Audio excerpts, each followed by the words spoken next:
Julie Pace.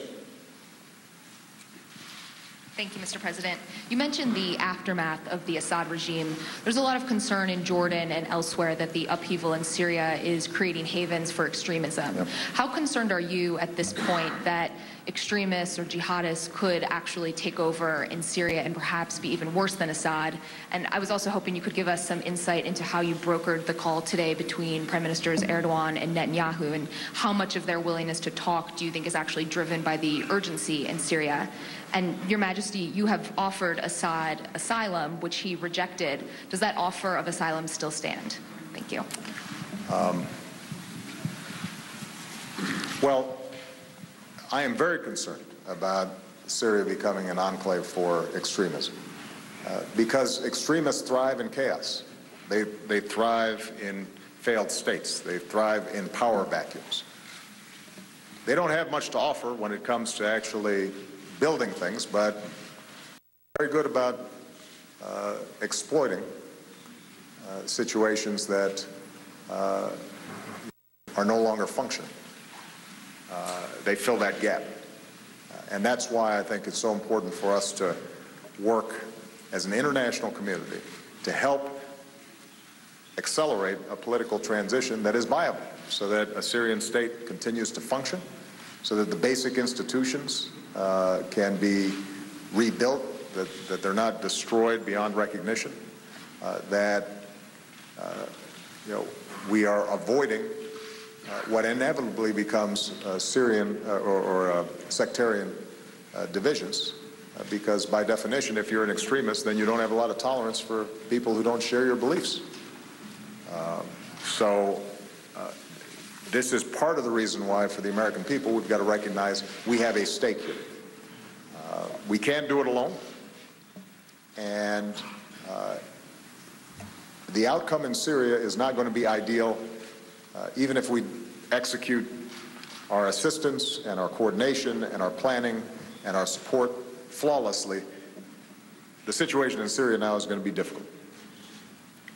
And that's what happens when you have a leader who cares more about clinging to power than they do about holding their country together and looking after their people. It's tragic. It's heartbreaking. And the sight of children and women being slaughtered that we've seen so much, I think has to compel all of us to say, what more can we do? And that's a question that I'm asking as President every single day, and that's a question I know His Majesty is asking in his capacity here in Jordan. And what I am confident about is that ultimately what the people of Syria are looking for is not replacing oppression with a new form of oppression. What they're looking for is replacing oppression with freedom and opportunity and democracy and the capacity to live together and build together. And that's what we have to begin planning for now, understanding that it is going to be difficult. Something has been broken in Syria, and it's not going to be put back together perfectly immediately anytime soon, even after Assad leaves.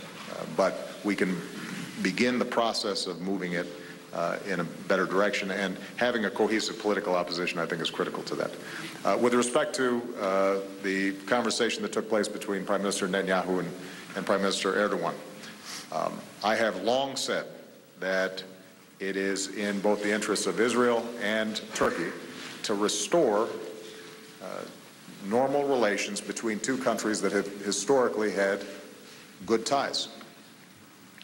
It broke down several years ago as a consequence of the flotilla incident. For the last 2 years, I've spoken to both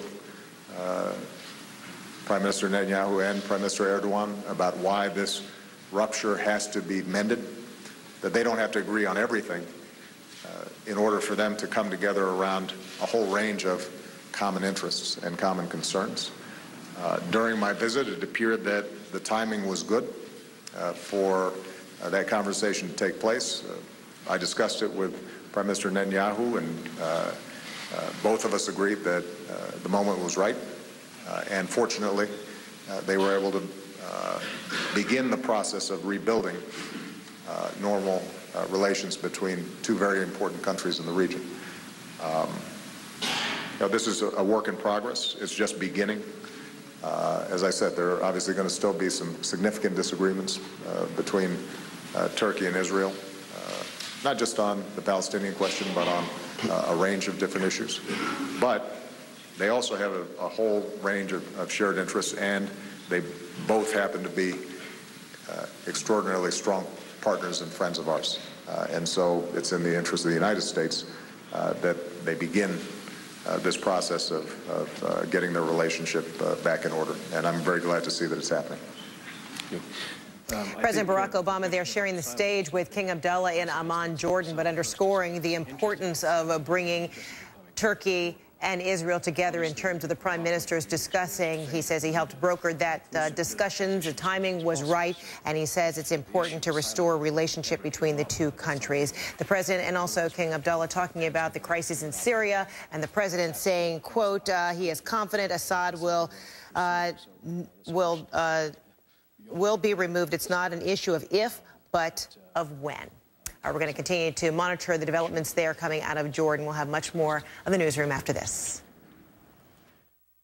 In other news now, President Barack Obama wrapping up his tour of the Middle East. Before arriving in Jordan, the president closed a 3-day visit to Israel with a solemn visit to the Holocaust Museum, reaffirming the Jewish state's right to exist. He then met with Jordan's King Abdullah, promising $200 million in aid to help the country as it struggles with a Syrian refugee crisis. He also talked expectations for peace in the Middle East.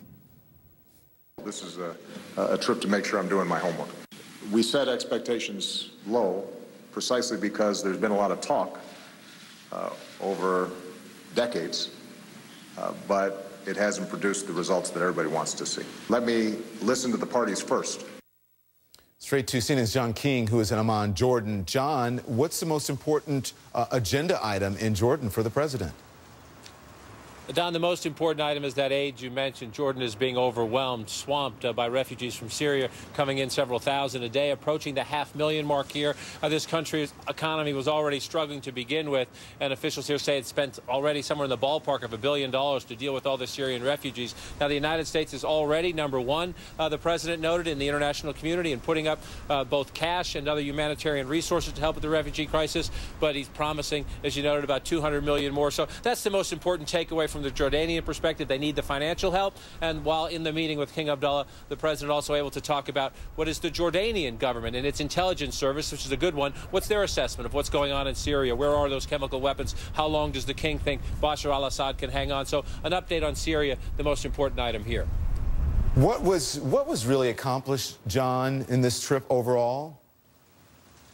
You know, you'd have to say, Don, I think what was accomplished is some important foundations were set down, and we will see in the weeks and months ahead whether they produce the results the president wants. Let's go through one of them that was very important that was not on the schedule. And that was the president brokering a call this morning between the Israeli prime minister and the Turkish prime ministers, two traditional allies who have not had normal relations for about 3 years now. Remember that Gaza blockade, Israeli commandos killed some Turks on a boat out. It was trying to bring humanitarian aid to Gaza. Relations broke off. The president brokered a call this morning in which Prime Minister Netanyahu apologized to Prime Minister Erdogan, promised to bring restitution to the families. Back in the United States, people might say, why do I care? These are two very important countries in the region from a security standpoint for the United States, and so to have them back, at least close to back on the same page, is very, very important. Also, comparing notes with the Israeli leadership about the diplomacy with Iran over its nuclear program. Israeli officials, Don, if you talked to them a year ago, even 6 months ago, they weren't sure the president meant it when he said all options were on the table. They didn't think Tehran would take seriously the president's threat that if diplomacy fails,